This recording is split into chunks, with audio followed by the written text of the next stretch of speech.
There's a lot of hard work involved in healthcare. You guys probably saw the Dispatch on, was it Friday, had an article about what's going to happen to Medicaid. Looks like about 1 million new people in Ohio will get enrolled in Medicaid. Well, that's about 10% of Ohio, so I don't know how many of you can afford your payer mix shifting by adding another 10% to Medicaid today, but most of you probably can't. In fact, I did a little study just personally because I wanted to know. So I just randomly picked out of the phone book 10 primary care providers, and how many of them do you think were taking new Medicaid patients? No, actually, one. Thank you.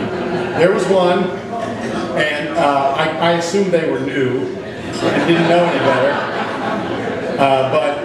You know, you can't tell people, you can't tell 25 million Americans we're going to give you access to health care through Medicaid, new Americans that don't have it now, and then not give them access to doctors. So, you know, that's why I voted to get rid of the iPad, because we've got to, we can't balance Medicaid and Medicare on the backs of the providers.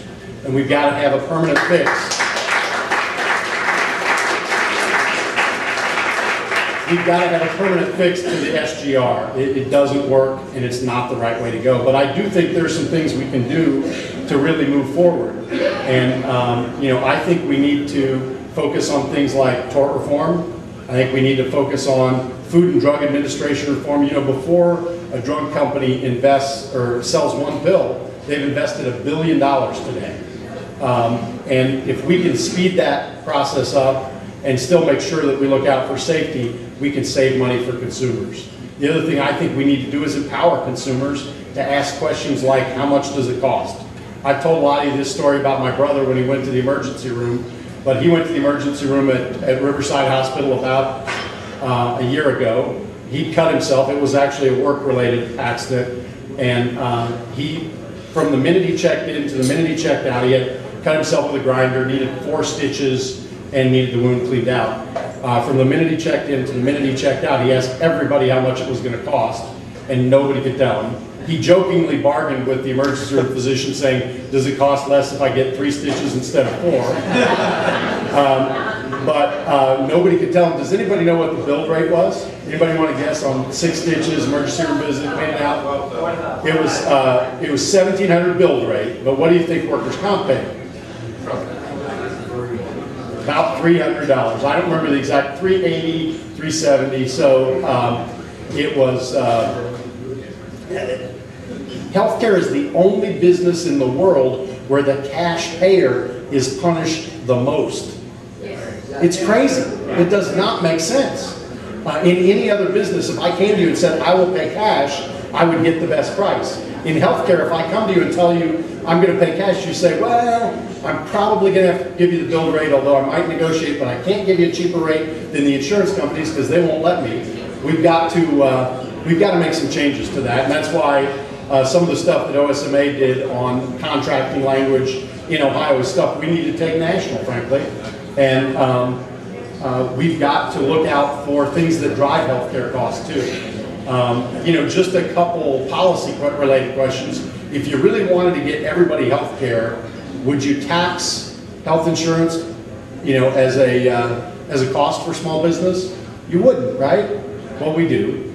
And, you know, that drives cost up for small business about 6 to 7%, just right there.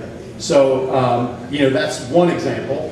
But we've got to figure out how to look at what things that are driving healthcare are and then deal with them. And we need the help of docs throughout this country as we do it. Because you know what's going on in the healthcare system, you know what's driving costs, you know what doesn't make sense, and we need to engage you and work with you as we go through this.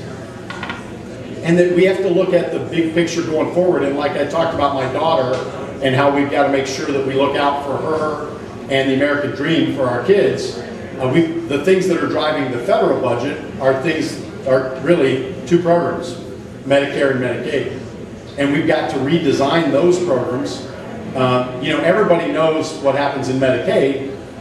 They have the folks that get Medicaid, and I'm not picking on any population, they have every incentive to go to the hospital and not to the doctor. Because if you go to the emergency room, it's open 24 hours. Well, most doctors are open during the business day, a little bit on the weekends, maybe into the evening, 1 or 2 nights for primary care. And if you go to the doctor, you have to take time off work and you have to be there when you said you'd be there. And if you go to the emergency room, you can go anytime, day or night. And you don't have to make an appointment. We also, there's no copay in Medicaid, so that is what drives guys like me to go, well, I don't want to go to the emergency room, I'll go to my doctor because it saves me, you know, 25 bucks or whatever it is, 50 bucks to do that. We've got to figure out how to create incentives to get people to a medical home where they're going to get better care because the docs are going to know more about them. When you go to the emergency room, they don't know anything about you, so they have to order extra tests. It becomes more expensive, the administration's more expensive. We've got to figure out how to really drive people, especially in Medicaid, to a medical home.